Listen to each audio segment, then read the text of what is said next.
almost 200 kilometre ride गरिसके पछाडि चाहिँ I am here at Jiri with the new adventure bike in Nepal.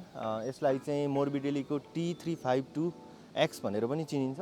Actually यो 349 सीसीको liquid cooled DOHC engine भए पनि यसलाई चाहिँ मोर्बिडेली चाहिँ 352X भनेर नेमिङ गरेको छ। I don't know about what logic behind this, but the bike itself is so beautiful होइन। मेन स्पेक्सको बारेमा कुरा गर्ने हो भनेदेखि चाहिँ यो बाइक चाहिँ हाम्रो मोर्बिडेलीबाट आएको इटालियन ब्रान्ड भन्छ भन्नलाई चाहिँ होइन। यो बाइकमा चाहिँ 349.2 सीसीको लिक्विड कुल्ड DOHC इन्जिन छ, जसले चाहिँ 41 हर्स पावर प्रड्युस गर्छ एट 10,500 RPM अनि 31.5 Nm torque at 8,500 RPM। Overall पहिल्यै सुरुमा लुक्स हेर्ने बित्तिकै चाहिँ हाम्रो फ्रन्ट भ्यू राइडरको भ्यूमा चाहिँ TFT डिस्प्ले देखिन्छ, which is a vertical one. अनि यसलाई चाहिँ र्याली इन्सपायर्ड पनि भन्ने गरिन्छ होइन।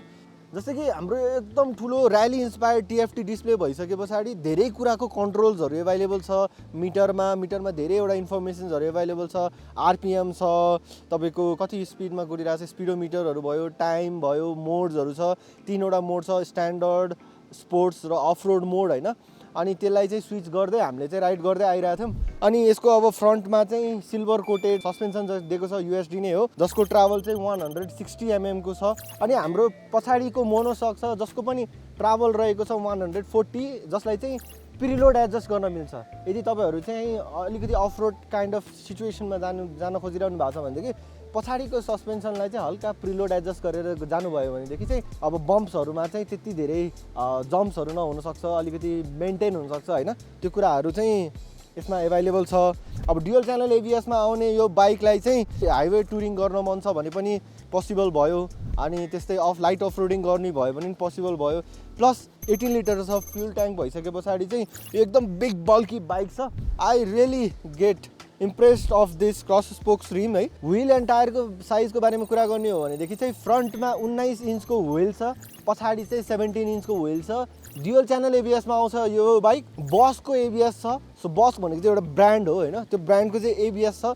रिलायबिलिटीमा चाहिँ नो कम्प्रोमाइज भन्ने जस्तो चाहिँ देखाउँछ होइन। कम्पोनेन्ट्सको बारेमा कुरा गर्ने हो भनेदेखि चाहिँ यसमा असिस्टेन्ट स्लिपर क्लच पनि एभाइलेबल छ, सो द्याट तपाईँहरूलाई चाहिँ गियर सिफ्टिङहरूमा चाहिँ एकदम धेरै स्मुथ एक्सपिरियन्स हुन्छ। एडजस्टेबल लिभर्सहरू छ जसले गर्दाखेरि चाहिँ तपाईँहरूको ह्यान्ड पोस्चर, ह्यान्डको साइज अनुसारले तपाईँहरूले यसलाई एडजस्ट गर्न सक्नुहुन्छ, विच इज अनदर थिङ।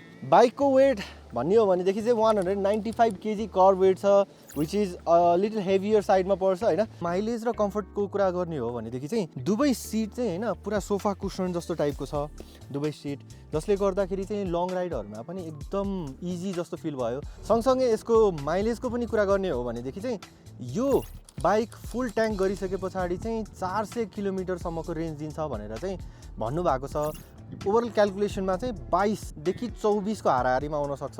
यसमा चाहिँ 2-3वटा की फ्याक्टर्सहरूले गर्दाखेरि चाहिँ माइलेज एक्युरेट नहुन सक्छ। किन भन्दाखेरि यसमा 3वटा मोड्स एभाइलेबल छ, स्ट्यान्डर्ड, स्पोर्ट्स र अफ रोड मोड छ। यदि तपाईँले यो बाइकलाई अफ रोड मोडमा सेट गर्नुभयो भने डुअल च्यानल ABS अफ हुन्छ र तपाईँहरूले अफ रोडमा एकदम राम्रो पावर एन्ड पिकअपको लागि चाहिँ पर्फर्मेन्स लिन सक्नुहुन्छ। अनि त्यो बेलामा चाहिँ तपाईँहरूको माइलेजमा चाहिँ हल्का ड्रप हुनसक्छ।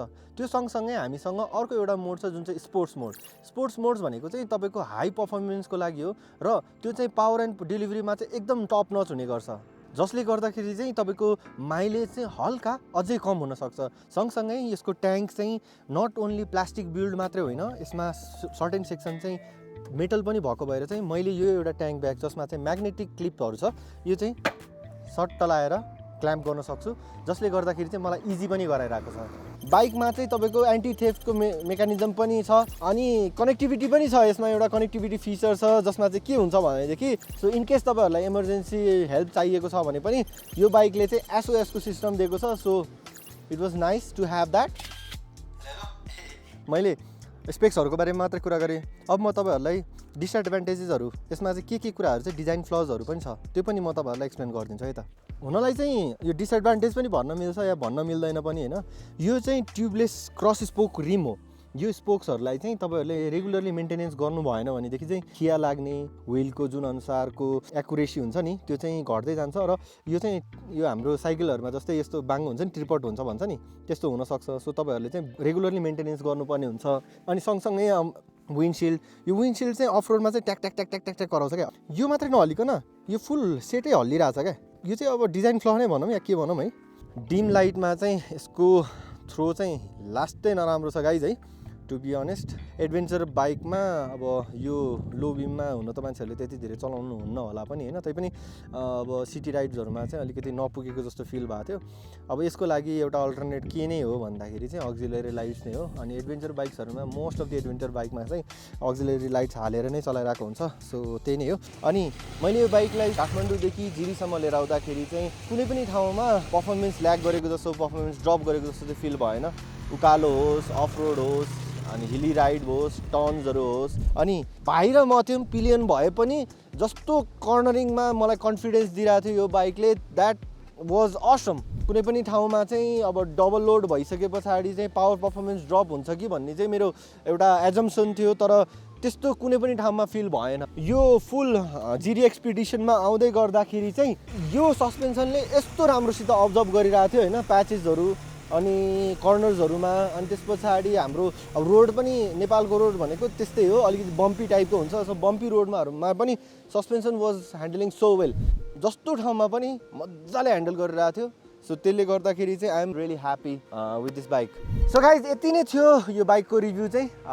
तपाईँहरूलाई कुनै पनि एक्स्ट्रा क्वेरिजहरू छ भनेदेखि do reach out to me or the Morbidelli showroom itself. मलाई चाहिँ ओभरअल्ली भन्नुपर्दाखेरि चाहिँ यो एक्सपेडिसनमा यो बाइकले एकदमै धेरै इम्प्रेस गरेको छ। तपाईँहरूलाई के लाग्छ यो बाइकको बारेमा? Do let me know in the comment section. अर्को भिडियोमा भेटौँला। Till then ride safe, bye by.